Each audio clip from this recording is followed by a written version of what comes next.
Machine के वस्ता के अंदर जंग फैलती जा रही है। गुज़िश्ता 24 घंटों के दौरान जो सबसे बड़ी खबर सामने आई है, एक बड़ा तैयारा अमेरिका का इराक की फ़ज़ा के अंदर गिर के तबाह हो गया है। अभी तक की जो इतलात हैं, अमेरिका बहादुर ये कह रहा है कि फ्रेंडली एयर स्पेस के अंदर कोई हादसा हुआ है, इंसिडेंट हुआ है। 2 तैयारे उसके अंदर इन्वॉल्व हैं, एक तैयारा गिर के तबाह हो गया, उसके अंदर 6 इनके एहलकार मौजूद थे। इसके साथ साथ स्टेट ऑफ हार्मूज़ कुल्ली तौर पर जो उनके नए मुश्तबा अली हामनाई हैं, सुप्रीम लीडर, उन्होंने हुक्म दिया अपने फाइटर्स को कि एक बूंद पेट्रोल भी वहाँ से नहीं गुजरेगा। दूसरी तरफ मोहतरम प्रेसिडेंट ट्रंप साहब जो हैं, वो अभी G7 के ममालिक के साथ उनकी एक कॉन्फ्रेंस कॉल हुई है। उनको ये कह रहे हैं कि जी ईरान तो बिल्कुल सरेंडर करने के लिए तैयार है, एनी टाइम मैं जब चाहूँगा ये जंग बंद हो जाएगी। लेकिन ऑन ग्राउंड हालात वाक़यात मुख्तलिफ हैं। ये हमारे प्रोग्राम का पहला हिस्सा होगा, इसी के ऊपर हम बात करेंगे। दावत दी है एयर कमोडोर खालिद चिश्ती साहब को, उनसे जानेंगे कि ये जो जंग है ये क्या शक्ल इख्तियार कर रही है। इनिशियली जो असेसमेंट थी, जो अंदाजे थे ख़ास तौर पर अमेरिका के, इजराइल के टाइम ज़्यादा नहीं लगेगा और हम जो है ईरान को मार लेंगे, लेकिन हालात बिल्कुल यकसर मुख्तलिफ नज़र आ रहे हैं। लाहौर से चौधरी गुलाम साहब मौजूद है मेरे साथ, हबीब साहब स्टूडियोज़ में हस्बे मामूल। तो बढ़ते हैं। चिश्ती साहब, बहुत शुक्रिया वक्त देने के लिए। ये जो जंग का दायराकार है वो फैलता हुआ नज़र आ रहा है। इनिशियली आपने देखा कि 3 जो F-15 तैयारे थे वो फ्रेंडली फायर के अंदर वहाँ पे गिरे, कुवैत के अंदर अमेरिका के।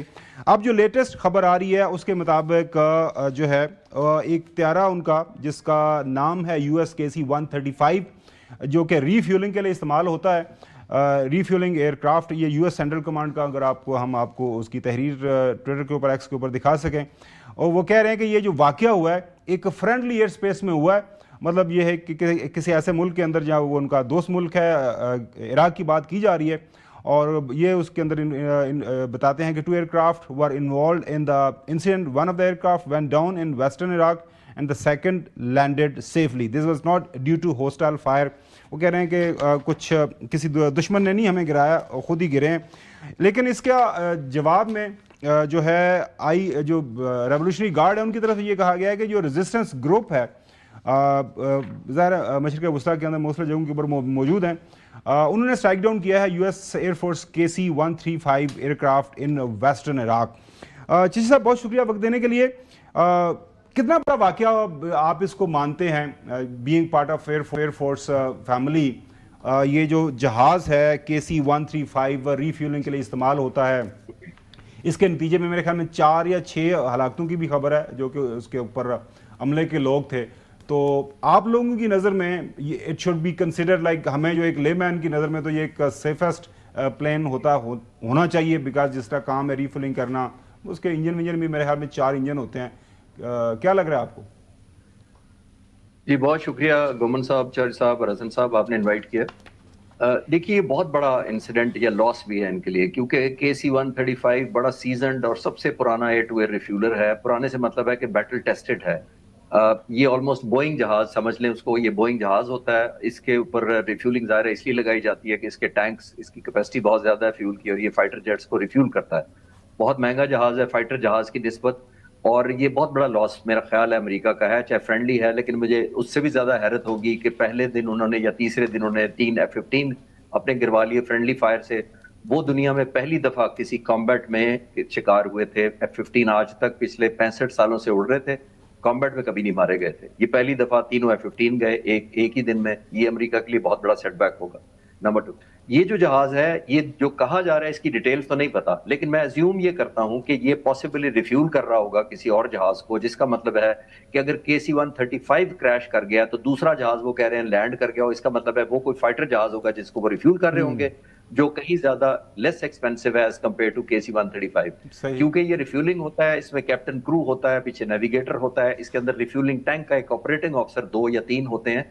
तो ये नॉर्मली 6 का क्रू होता है जो एक KC-135 में। एडिशनल भी हो सकता है क्योंकि जहाज तो बहुत बड़ा है, बट ये मस्ट वाली रिक्वायरमेंट है, कुछ 6 का क्रू होता है पॉसिबली।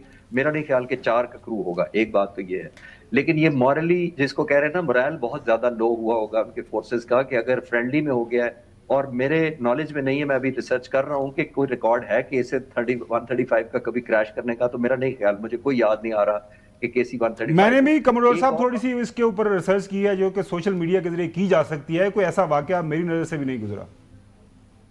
दूसरा गुमन साहब, एक और बड़ी इंपॉर्टेंट चीज होती है कि दुश्मन का जो कह रहे हैं ना कि मार गिराया, KC-135 हमारे पास भी रिफ्यूलर है, बाय द वे मैं बताता चलूं, पाक फिजाइया के पास भी है रिफ्यूलर।